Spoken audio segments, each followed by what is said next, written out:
नमस्कार, स्वागत है आपका एक और नई वीडियो के अंदर। पिछले वीडियो के अंदर हमने देखा था भागवत गीता का 11वां अध्याय। अब इस वीडियो के अंदर हम देखेंगे भागवत गीता का 12वां अध्याय।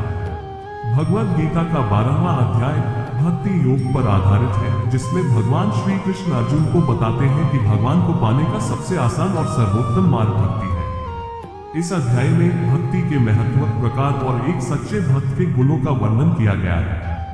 भगवान बताते हैं कि उनकी भक्ति करने वाला व्यक्ति कैसे उनके साक्षात अनुभव कर सकता है और परम लक्ष्य को प्राप्त कर सकता है। आइए इस अध्याय को विस्तार से सरल भाषा में समझें। अध्याय 12 भक्ति योग। 1 अर्जुन का प्रश्न। अर्जुन भगवान श्री कृष्ण से पूछते हैं कि जो लोग भगवान के साकार रूप यानी मूर्ति या किसी विशेष रूप की उपासना करते हैं और जो भगवान के निराकार रूप यानी बिना किसी रूप के केवल एक दिव्य शक्ति के रूप में की उपासना करते हैं, उनमें से कौन श्रेष्ठ है।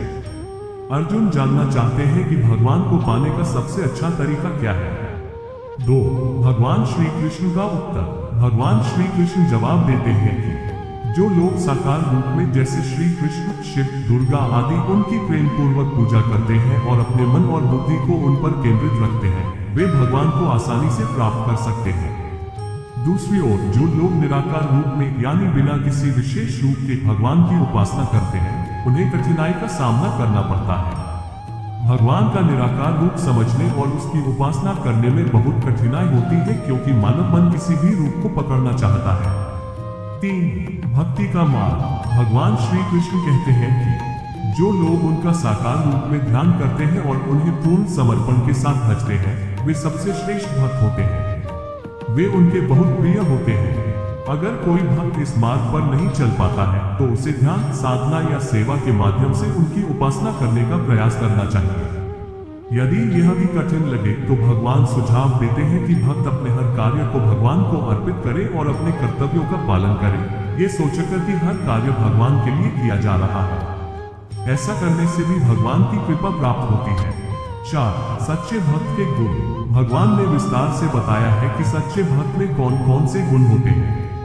अहंकार रहित सच्चा भक्त अहंकार से मुक्त होता है। वह विनम्र और निस्वार्थ होता है।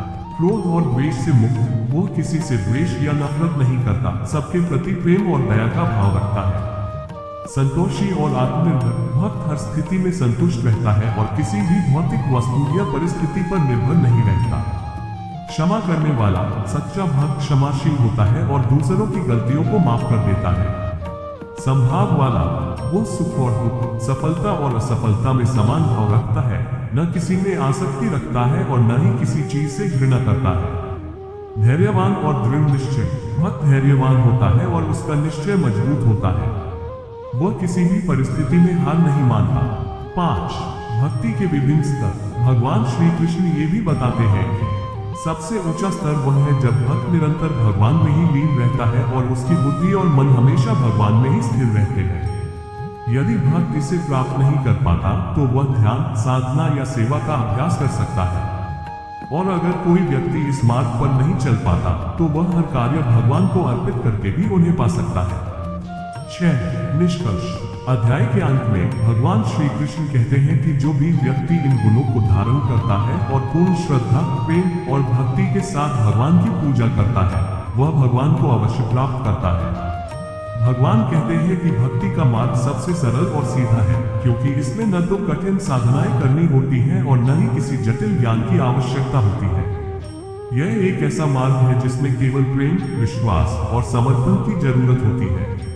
निष्कर्ष। 12वां अध्याय ये सिखाता है कि भक्ति योग भगवान को पाने का सबसे आसान और श्रेष्ठ मार्ग है। चाहे कोई व्यक्ति साधारण तरीके से पूजा करे या गहन साधना में लीन हो, अगर वह प्रेम और समर्पण से भरा है तो उसे भगवान की कृपा अवश्य प्राप्त होती है। इस अध्याय में भगवान ने भक्तों को यह संदेश दिया है कि वे बिना किसी चिंता के बस भगवान के चरणों में समर्पित होकर भक्ति करें और भगवान उनकी रक्षा करेंगे।